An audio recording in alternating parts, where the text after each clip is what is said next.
Companheiros, eu sou um médico e ex-militante do PCB de 57 a 2004, quando ele foi desativado aqui no Pará.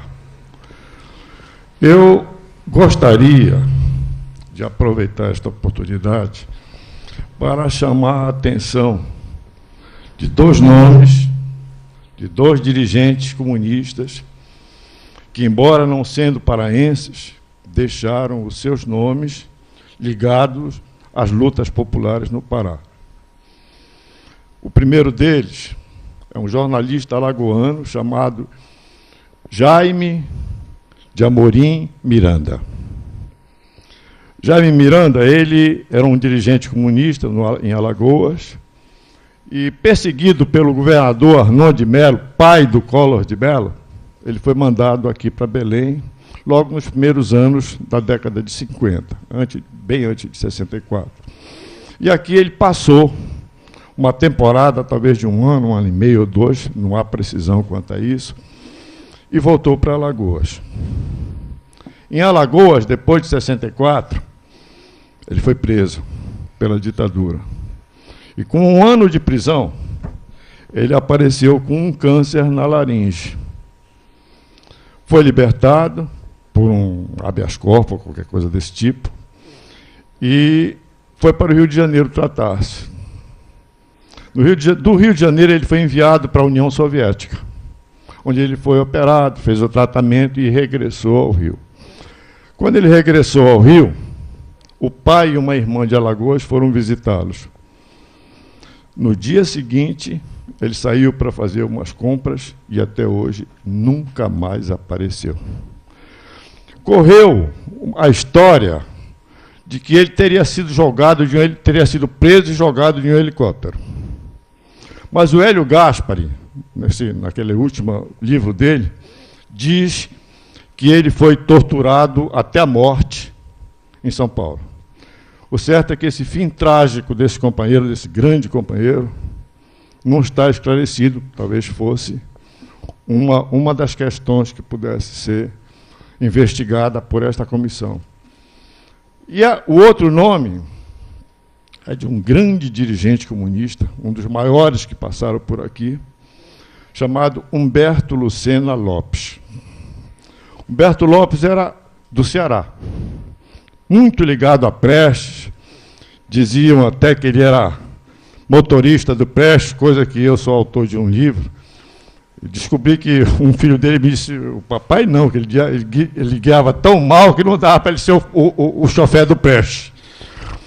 Então, ele veio para cá e passou como dirigente do PCB de 1958 até 1964. Ele foi um dos primeiros indivíduos presos aqui no Pará, logo no dia 2 de abril, por um acidente. Ele foi preso, ele e o coronel aviador Juscelino Brasil.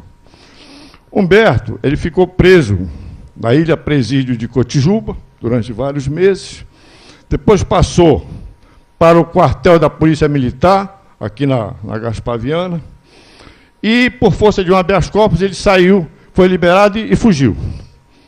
Fugiu, foi abrigado em Belo Horizonte por um irmão, que era frade dominicano, lá em Belo Horizonte. E ele ficou escondido pelo irmão frade, ele um dirigente comunista, ficou escondido até poder mandar buscar a família aqui em Belém. A família foi, ele caiu numa clandestinidade tão grande que ele teve que trocar de identidade até nos documentos civis. Ele deixou de ser Humberto Lucena Lopes e se transformou num cidadão chamado Heitor de Aquino. E a família também. A família toda virou qualquer coisa Aquino.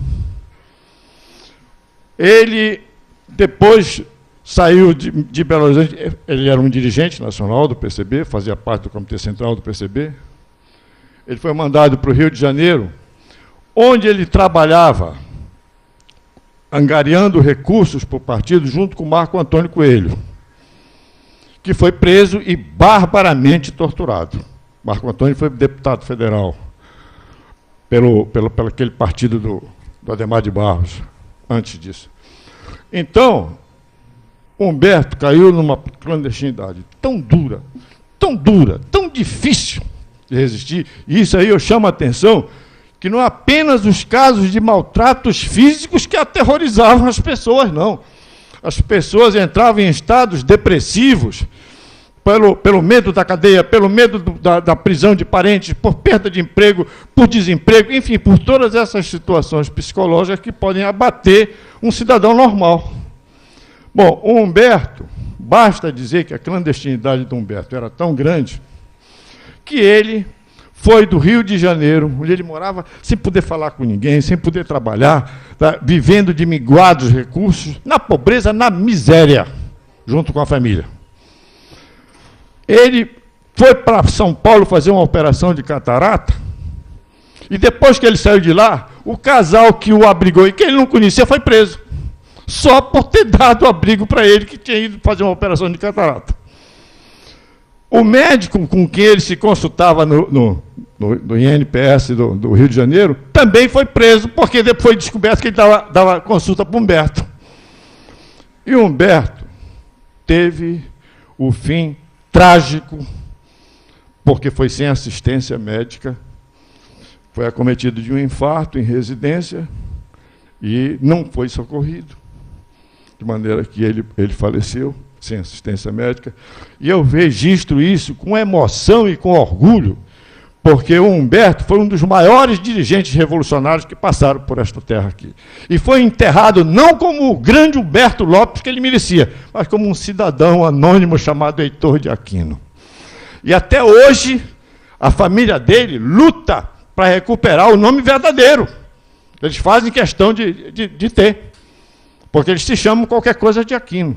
Estão lá, tem ainda 2 filhos, um morreu na União Soviética, uma outra moça morreu de câncer há uns anos atrás, e ele tem 2 filhos ainda no Rio de Janeiro que estão lutando para poder recuperar, pelo menos, o nome do pai. E, como foi citado aqui pela Eneida, eu queria esclarecer o seguinte. O Benedito Serra, ele foi preso aqui no quartel da Polícia Militar, e lá ele apareceu com hepatite. É claro que a hepatite, sendo uma doença de período prodrômico que pode ser longo, ele pode não ter contraído lá, ou pode também. Mas ele não foi assistido. Aí é que está o problema. Ele só resolveram fazer alguma coisa por ele quando ele já estava em coma. Tanto que ele foi transferido da prisão para o hospital militar, já em coma, e lá chegou já para falecer.